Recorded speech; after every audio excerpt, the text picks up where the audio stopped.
But how do we take that edge, use it, and then sharpen it? The process is pressure flaking. The longevity of these knives is really based on how much stone is from the handle all the way to the tip. So when you look at this stone from here all the way to the tip, I have about a ½ inch of stone. Doesn't mean once I start to remove all this stone down here from long-term usage that I can't use the rest of the stone. To pressure flake this edge, I'm looking for just all the uneven spots on the stone. This is from usage, and this is just from sharpening the blade again and again and again.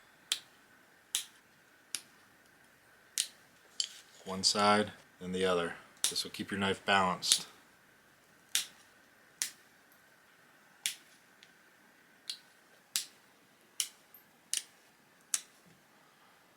The stone flake based on that edge will slice right through.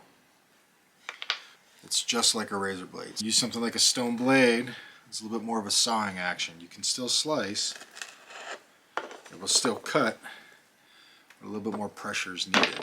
Even to trim the fat,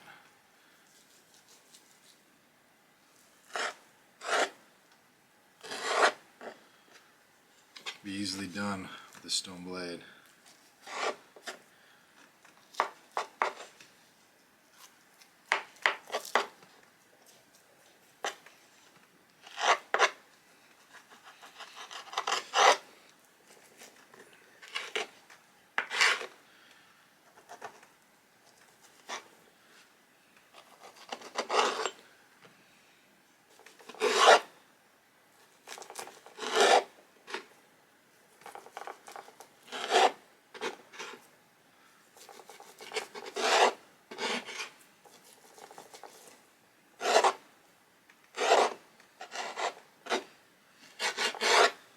Alright, that is how I sharpen a stone blade. Give it a little test, get it back into action. Appreciate you watching.